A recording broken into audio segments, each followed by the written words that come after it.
But when you're making a multi-million-dollar purchasing decision in a competitive environment and you have to do all your due diligence ahead of time, that takes some serious guts. It does.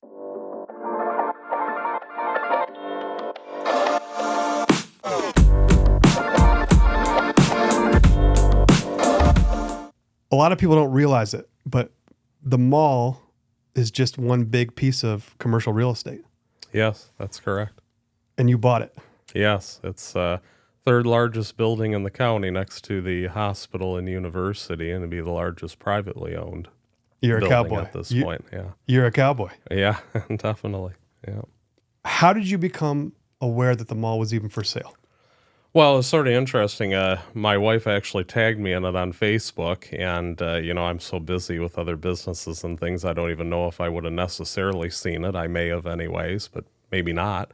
So she tagged me in it, and I think I don't think any of my family, including her, thought I would actually do that. I think that she's just tagged me in it as, oh, look, the mall's for sale, like most people tag people and things. But, yeah, I ended up looking at it, and I didn't really reveal to anybody, including my family, that I was actually seriously looking at it until it got pretty close to the auction date. But I looked at the other 12 malls in mid-Michigan, walked through each one, took careful note of what was going on at the others. I concluded that Midland Mall is most likely the best mall north of Detroit and had the most future potential based on what I seen at the others. And seeing the deals on the horizon here in Midland, especially with Hobby Lobby wanting to open in it and making a sizable investment in the property, I felt it was a good acquisition. Retail in general is a dying industry. Malls are a dying industry. Mm-hmm. To buy an asset, even at a steep discount from its potential value, is incredibly risky when you consider that we're coming off of COVID. Mm-hmm. We're coming off of all these restrictions, all these changes to the way commerce is done. Yep. But you just went full speed ahead anyway. I did. I looked at it as, even though malls are a dying thing, they're not going to all go away, but they're certainly going to contract more. And if I had to take a gamble on which mall out of the Tri-Cities is going to be left, I think it's going to be Midland most certainly. It has long-term leases left with large national store chains like Dunham's, Barnes & Noble, now Hobby Lobby. There's still a fair amount of smaller nationals and regionals in there like Bath & Body Works and Maurice's and Buckle and stores like that, where in other malls they vacated. You don't find those in Bay City or Saginaw.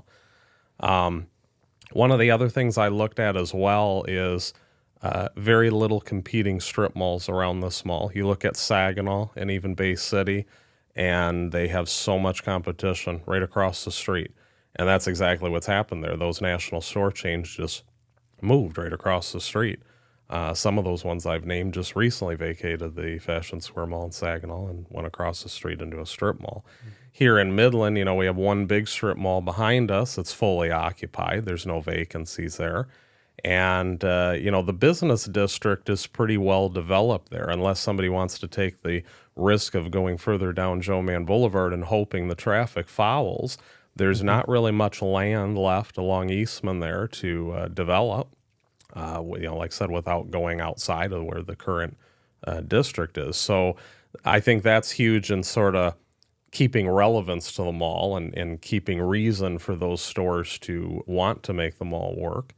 And I think ownership is huge. That was the biggest feedback I got from all the tenants, including the very large national tenants where, I got to talk to vice presidents and higher ups within those large corporations is they're always concerned about the ownership of these malls. Recent mall owners just don't do much with them. Mm-hmm. And I think that is a big part of the issue as well, is the ownership and the lack of care for these properties is sort of driving people away from the mall. But I think in this case, there's a lot of positivity from the tenants, from the shoppers, the public.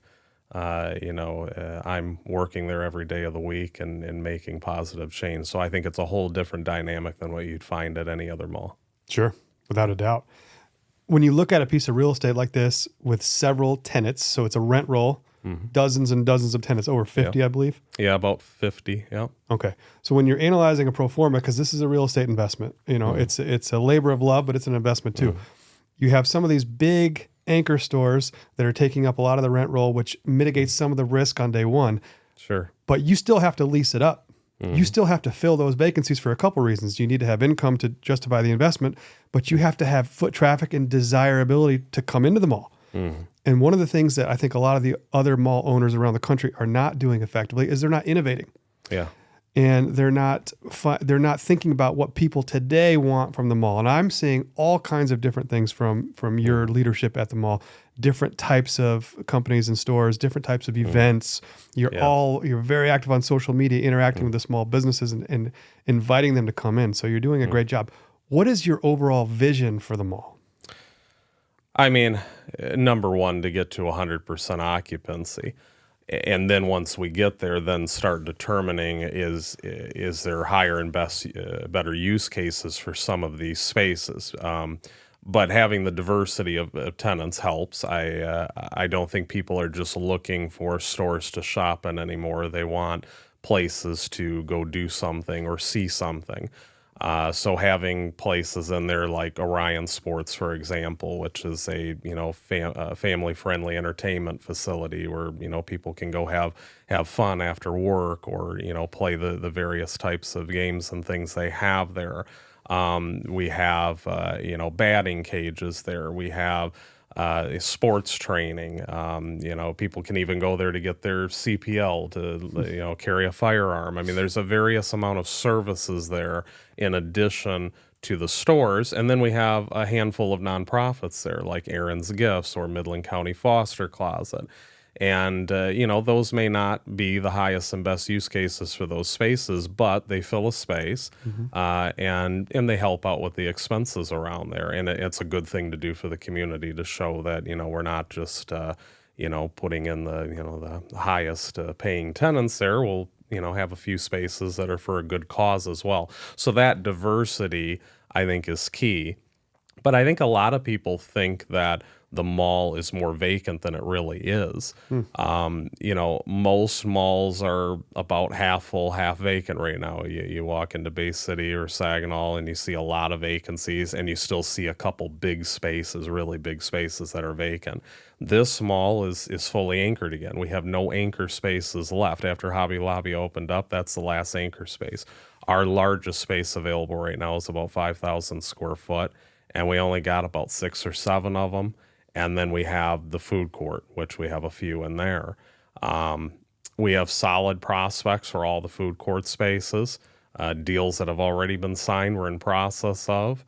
And we have a fair amount of inquiries on the 6 or 7 store spaces left. So that would be what I'd call phase one of my goal, get to 100% however we get there. Then start looking at, is there better opportunity? Is there some people that don't fit as well here? Do we have a better fit? And then start looking at maybe a healthy amount of turnover to ensure we get the quality of the diversity of tenants there as good as possible.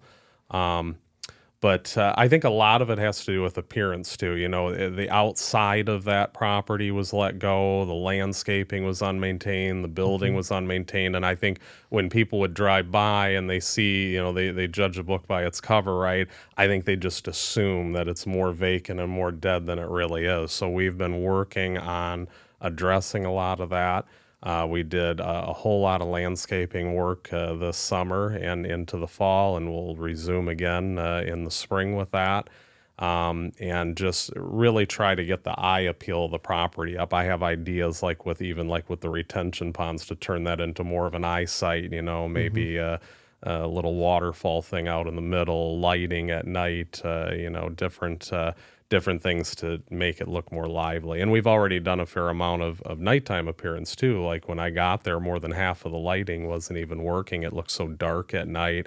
We got all the lights working. It's well lit up.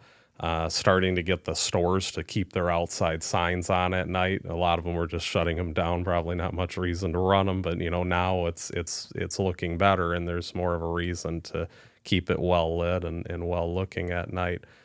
So I think that helps, and I think people have noticed that, even if they don't consciously realize that's what's drawing them to the property. They're seeing a property that's now got better appeal to it, and I think that's changing people's perceptions of what the state of affairs is there. Without a doubt. And you have some great tenants in there too. You know, Planet Fitness is in there. Yes, That's a change from where they were down the road. it is. That brings me into the mall. You know, so all these different types of businesses and operations in there bring different people in. Yeah. And I've certainly seen a noticeable difference in the exterior. And obviously, Hobby Lobby is a game changer having them there. Yes, But you also have some different tenants, like you have obviously have Target, but you have Mid Michigan there. Yes. And so they're using some of that as office space, right? Yes. Which is unusual but interesting. It is. And, my thought on office space, other malls I think went too far with the office space. Now it's not recoverable as a retail facility. I think in the case of Midland Mall, it's perfect to have one end of it be a significant office space. And it's an end that isn't front and center anyway. Right. I think it's a perfect scenario because they have between 300 and 400 people on site every day. Those people have an interior mall entrance to go in and out of to easily get into the mall. They are regular shoppers there. I, on a daily basis, will see my Michigan personnel walking around, and a lot of them are eating there, having lunch and dinner there. I think as we now bring in more options in the food court and more diversity of food choices, I think it'll draw them in even more. So I think it's a good thing because you got a few hundred people there every day that help keep the mall trafficked, basically. I wouldn't want to take on much more office space. I think that's where that belongs. I think the rest of the mall needs to stay focused on retail, entertainment, things to do, services, stuff like that. What are the biggest challenges that you're facing right now as you're leasing the place up? I think not really a whole lot of challenges other than making sure the perception, the person's mind is adjusted to what's really going on there, because there's so many years of just thinking that may not be a place to bring your business to. Certainly a lot of what I've done and the hype in the press has helped that. But then, as I meet with prospective tenants, I just have to spend a fair amount of time really highlighting on those things, walking them around, showing them what we're doing, and also talking about what my plans are and pointing out things that I plan to do. And then I think that really opens their mind more to good deals there as far as the leasing situations are concerned. There's a fair amount of cost with a big building like that, so there has to be some reality check or meeting of the minds in terms of what is appropriate rent there. Something that's unique for malls, or at least malls that I think are still doing well, is holding on to leases where you have a base minimum rent, but you also have a percentage component of that. And that's really important because if all of the leases went to a fixed amount of rent, well, then the property can't grow anymore. It can't thrive anymore. And in a mall, there's so much common area to take care of. As the businesses do better, if the mall's able to do better through a percentage component of the lease, then we're able to take that extra income and invest it into those spaces and do a better job. And that's been a significant component historically of malls. They did such a great job back in the 90s into the early 2000s because as they made the property better and did what they were supposed to do, the stores made more sales, and the mall's getting a percentage of those sales. So it's a win-win combination. There is still a good amount of percentage rent there. I would say about half of all the tenants have some percentage component to lease, and that's important because I'm already noticing in what I've done, and with Hobby Lobby opening up, and with us running events there now every weekend. I get the sales reports every month from these tenants, and sales are going up, our rents are going up. We have one national store chain where, especially for the holiday season, their sales have literally doubled. Now that means rent has doubled. I mean, that's a great scenario when more income can be made from within to help fund what we're doing at the property. And we didn't even have to get a new tenant. We just made an existing tenant do better. So that's a significant part of that.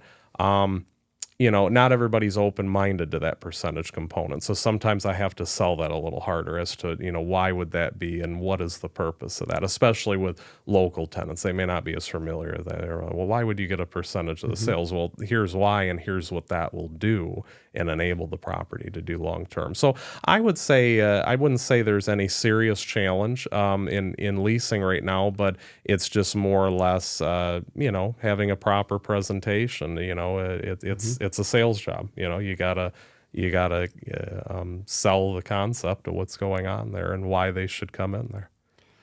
Well, as you're talking, I'm just thinking about the mechanics of actually executing on a strategy like this. And since you're so involved from the day to day, you're the leasing agent, you're the sales guy, you're also the operator. I mean, just think about this for a minute. If you're going to buy a mall, you have maintenance, you have management, you have security, you have utilities, you got to maintain the exterior grounds, the interior grounds. You have to manage problems. I'm sure you have some staff to some extent. You got to, just changing garbage cans on a daily basis. That requires a system.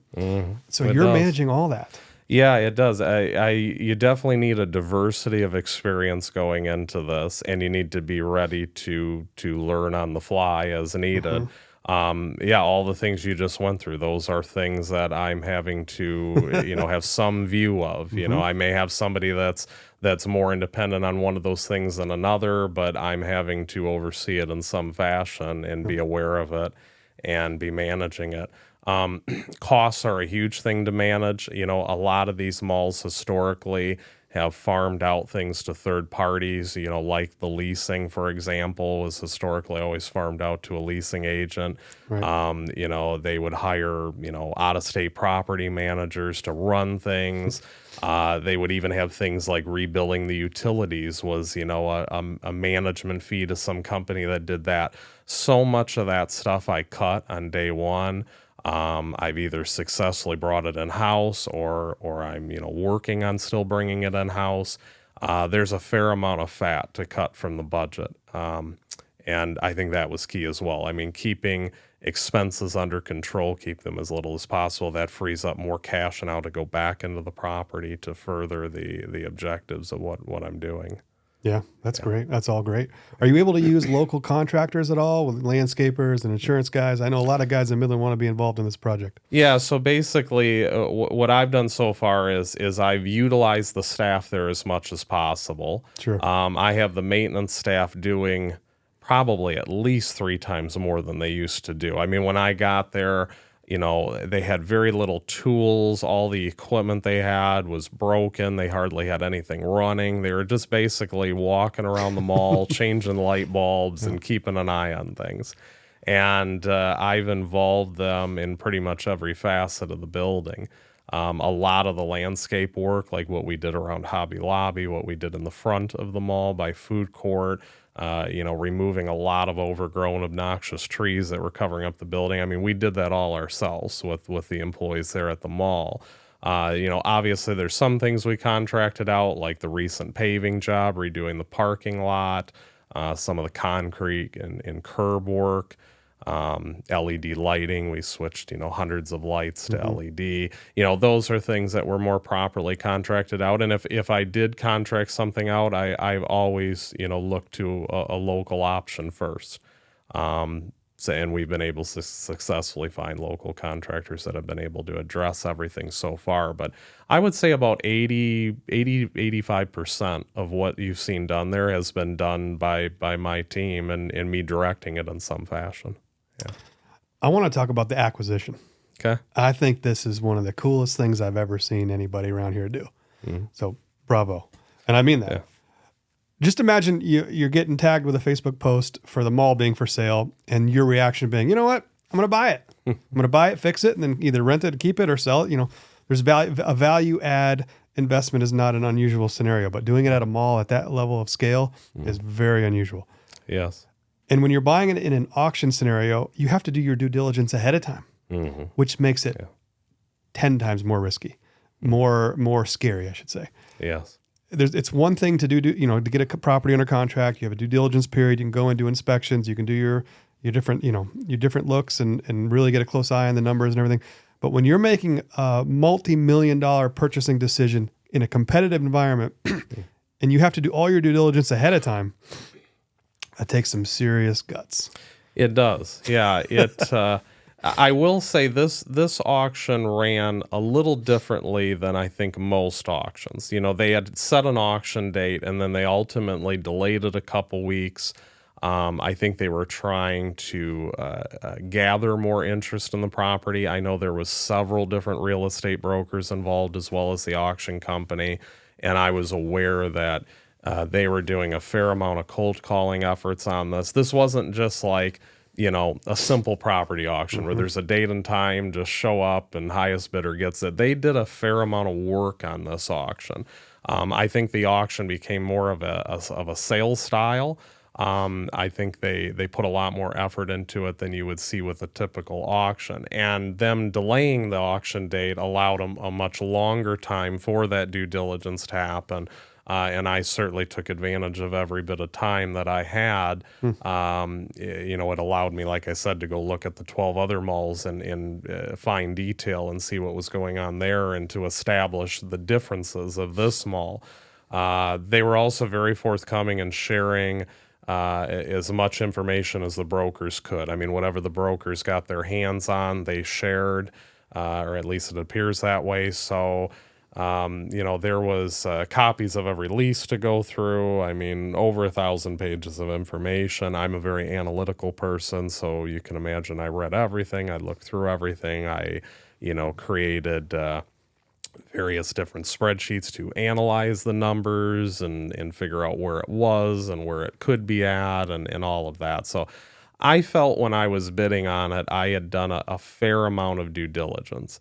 I think for me, the only thing that I think was really different is that, in a normal real estate deal, you'd have an accepted offer, right? And you'd have a little bit of a period to do an inspection where you could, back out for almost any reason. That didn't exist here. That had to happen, obviously, before a bid was even placed. So other than having to advance the inspection and maybe not being able to do as in depth of an inspection as you could in a normal real estate deal, other than that, I felt I was pretty much able to do the same level of due diligence that I would in a normal deal. It just had to be done swiftly up front. But certainly the extra time they afforded helped a lot because, like I said, they did delay the original auction date a couple weeks, and that was helpful. I know they had a fair amount of interest. I want to say 30, 40 people that were looking at it nationwide. I think I ended up being maybe one of 7 bidders on it. So I think, the brokers did what they could to get as much interest on this thing as possible. I believe I was the only local person bidding on it, other than there might have been somebody from the Detroit area. Other than that, I think all the rest of them were out of state. So yeah, it was very interesting. It was an interesting process. And it was also interesting to be doing this by, putting a number with a bunch of zeros on a computer screen and hitting a button and having it go green and say you're the high bidder. It's not a typical way I've acquired real estate in the past either, especially of this size. So that's a lot of zeros. Yeah, it was a lot of zeros. Yeah. For those of you who don't know, the way a piece of commercial real estate is valued is off of its net operating income. So you have gross income, then you have operating expenses, then you have some net income. That net income is then applied to with a cap rate, which is a rate of return. Long story short, as interest rates rise, the cap rates, the values decrease. And as the net income rises, the value increases. So it's a mathematical equation. And so what Jordan did was he looked at what the current net operating income was and what he could forecast the future net operating income becoming based on better operations, bringing in better tenants, cutting unnecessary expenses and whatnot. That's how you add value to a commercial building. And then you apply that capitalization rate to the net operating income, and that's how other buyers value the investment. Yeah. What I'd like to know about is, and maybe, I don't know if you know all the numbers of the past, but I remember reading articles about this because I've been following the mall for a dozen years. I grew up here. I love the mall, and watching it deteriorate's a bummer. But I know at one point it was in foreclosure. I think the previous owner to you bought it out of foreclosure. I think they bought it for $8 million, $7 or $8 million. 9.4. Okay, 9.4. Yeah. Prior to that, it was worth multiple dozens of millions of dollars, right? 30, $40 million.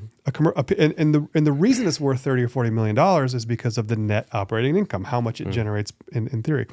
So Jordan has looked at this and bought it at a steep discount so he can add value and make it a profitable investment. But I want to know what happened with the previous owner, because what I've seen in the past and what I understand, a lot of these nationwide companies are coming in, and correct me if I'm wrong, they're coming in, they're buying up malls at tremendous discounts. Yeah. And then instead of pouring their heart and soul into the mall like you are to make it a better experience for the citizens, instead what they're doing is simply they're parceling off adjacent lots, selling those at a profit, and then walking away from the main structure. Yes. Yeah, and that's exactly what they're doing.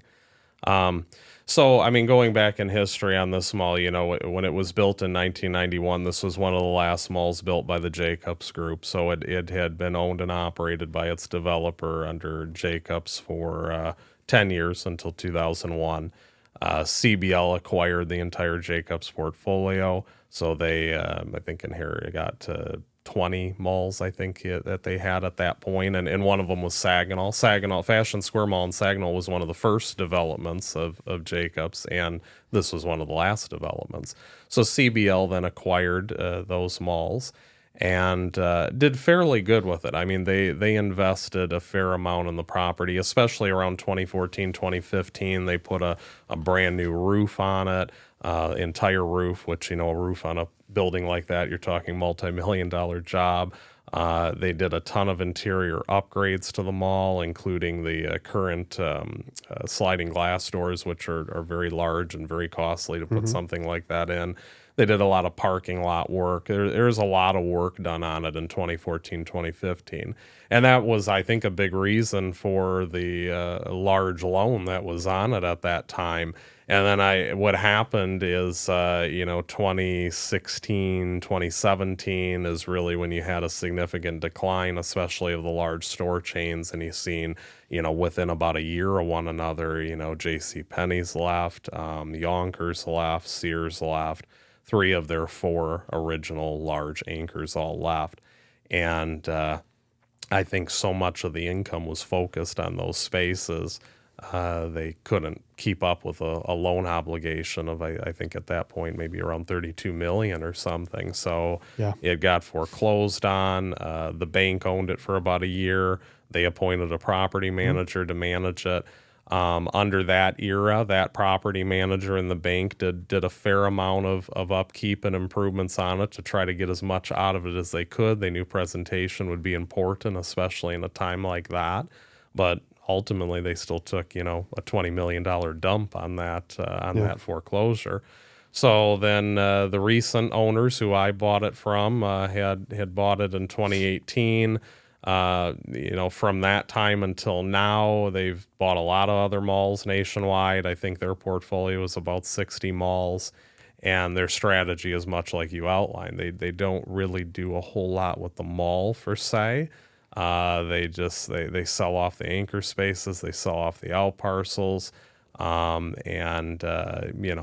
certainly take lease deals in the mall, but you don't really see a whole lot of improvements. So the property went through about a 5-year period with them of not much getting done with it. I mean, there was a lot of deferred maintenance there that we are still working on catching up on, years worth of things that just weren't done. Some are simple things where you scratch your head wondering why that wasn't done. Other things are more complex, like the parking lot needing to be addressed. So yeah, I mean, I think it was a good thing that it came out of that ownership and is now with myself, who has a local interest in it and cares about it.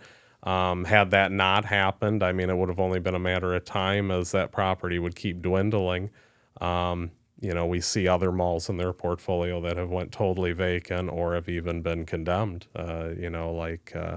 I think Jasper Mall was one of the recent, and I think Adrian Mall was another one with that issue where, it just got so bad they couldn't even keep the doors open anymore. Inevitably any mall would turn into that if enough years go by and nobody's doing anything to it. I mean, these properties require a fair amount of upkeep. Yeah. Back in the day, I studied at the University of Memphis, Master of Science in Commercial Real Estate Development. Okay. So that's part of why I'm so interested in this.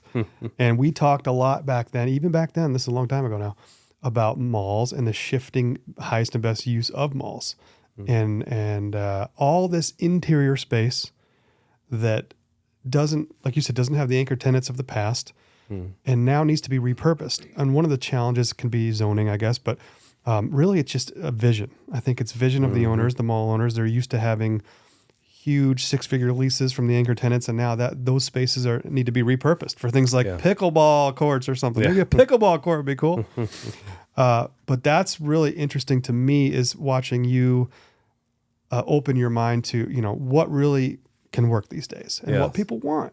Yeah. So other than what you have in there, what are you hearing from the citizens around town that they want, and what are your plans to bring in some cool stuff?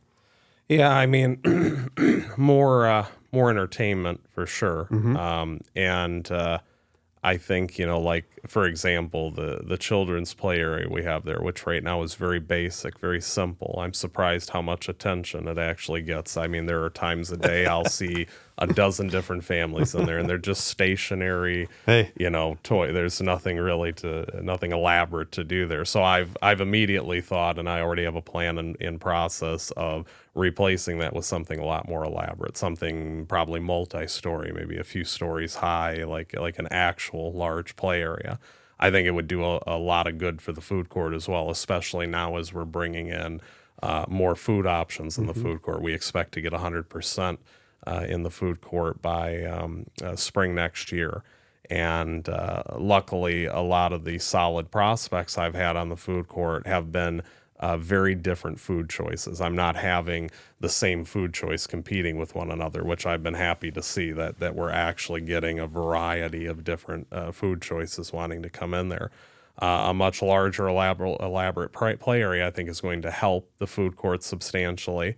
And likewise, I think the food court will help that. And as that brings more people in there for that, then if they have shopping needs, or, even if they need groceries, they can just walk right over to Target or a clothing store or whatever they need.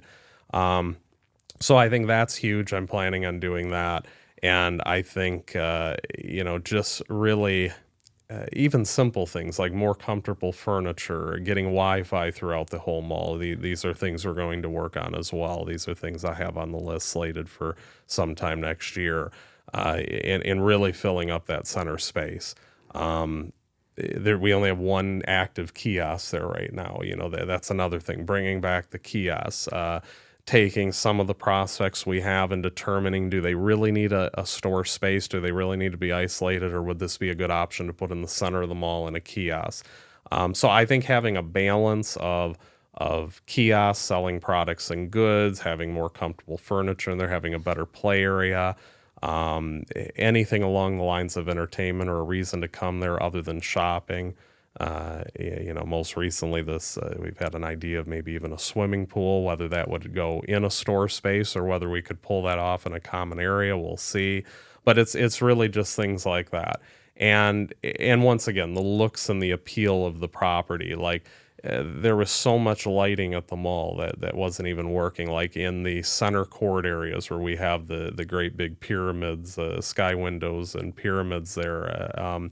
There's so much lighting around those pillars and the archways up into the glass pyramid and most none of that works. And like I'm looking at doing colored lighting, or lighting where you can change different effects and such and really brighten those areas up. I think people want to be in a property that looks good, that creates a different feeling other than it just being sort of dull.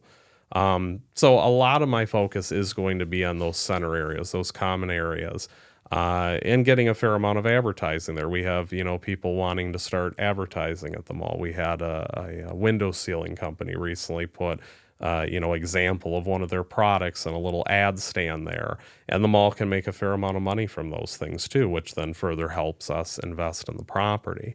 But I think more of that is going to help it look more lively rather than, when you came in there before and it's just wide vacant areas you're walking through. So I think that's big. I think getting it filled up, getting, really anything in there. And then, like I said, once we're to 100%, if there's more opportunity, we can always consider a fair amount of healthy turnover. If we got a better opportunity, somebody else needs to go somewhere else, whatever, I'll consider those things as we get there. So, yeah. Well, I can tell you from firsthand experience that the play area is a huge draw for the 4-year-olds. And for the parents, it's nice because you get to take a break. And I'll tell you, every time I go into the mall, every time, Finley, my daughter, wants to go to the play area for a minute, and she wants to go ride those little rides. Okay, that little helicopter or whatever. Yeah. And I'm $5 and change, lighter every time. But that's okay because when I need to go to the mall, and I think a lot of parents take their kids to the mall out of necessity, not necessarily out of adventure. But when you can create an environment where the kids are excited to go to the mall, that changes the game. Definitely. That's why at Modern Realty we got that little candy jar at the front entrance. Okay, you go in there, you get a little something fun for it. Yeah. So I would highly encourage and be supportive of that idea of adding more investment into the play area for the kids. Yes. I'm telling you, I think that'll do a lot more than most people might even imagine. And it's those kind of capital investments that are hard. Yeah. Those are tough decisions for an owner to make because that's your money. Sure. And there's a limit. You want to invest, you want to make value adding improvements, but some of those are subjective. Like you don't know what the ROI would be of a $40,000 play set or whatever it costs to put something in like that. It could be a lot of money.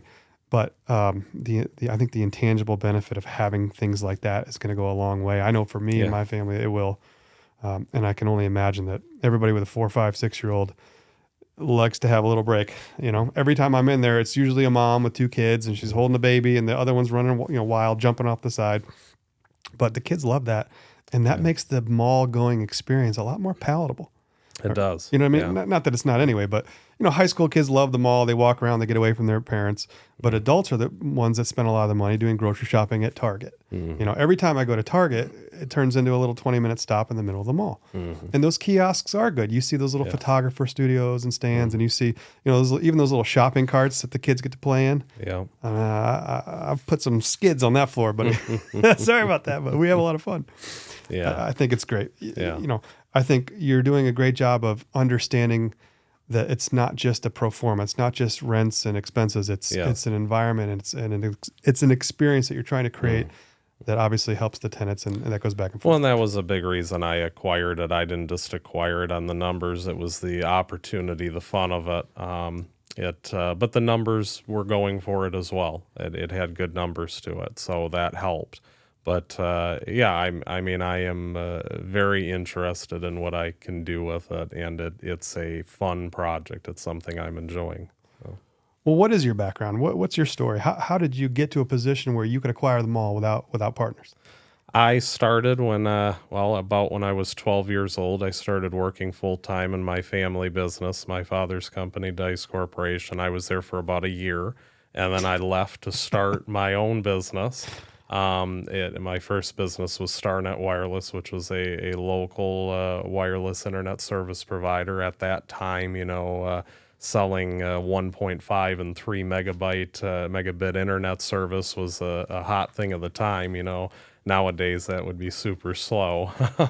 But I got to over 1,000 subscribers, a good mix of residential, commercial subscribers. Started out in Bay City, grew into the Tri-Cities, had customers throughout different parts of the state. My background has always been in technology, computer science, and I just grew that business as good as I could. Was involved in many facets of it, from accounting to sales to the service to the design and engineering of the services. And, from there, I got more into the telecom space and handling larger telecom for like mission critical organizations, call centers, millions of calls and having to design various networks and call paths to be able to handle that type of traffic.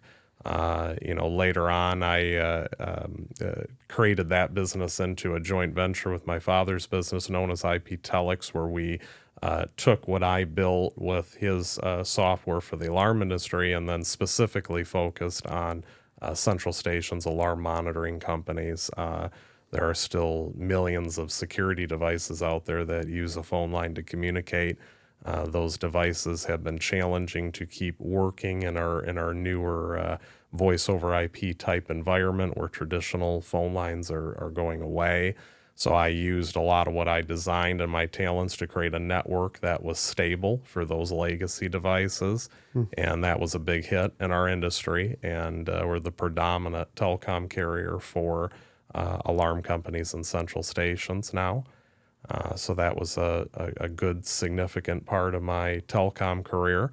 And then about 10, 11 years ago, I got into real estate. I became a real estate broker. I also became a title insurance producer. I always liked the process of a closing. I like the details of the numbers and the legal documents, so I never wanted to farm that part out. I mean, I've done real estate mostly as a side business, not as a primary occupation, but any deals I've done as a broker, I've closed them all, or at least if the clients let me, I closed them. Cool. And I like that part of the process. And it's sort of neat to make a commission and a closing fee and a title premium too on the same policy or on the same deal, Sure. I should say.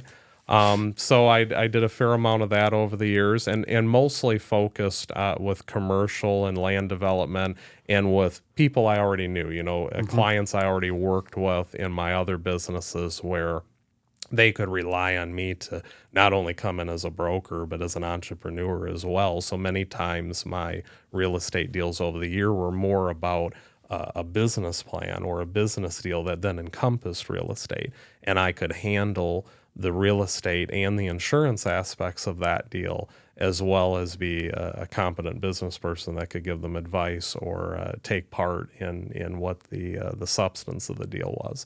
So a lot of my deals were specific in nature and regular clients, people I knew for years. I only got into residential for like friends and family and things like that. I didn't really, actually become a realtor per se. I just used those credentials to go hand in hand with my business experience. So I did that for a number of years. I have smaller properties I've been, personally invested in, mainly data centers with the telecom and internet business, office facilities, a few different facilities here in Michigan.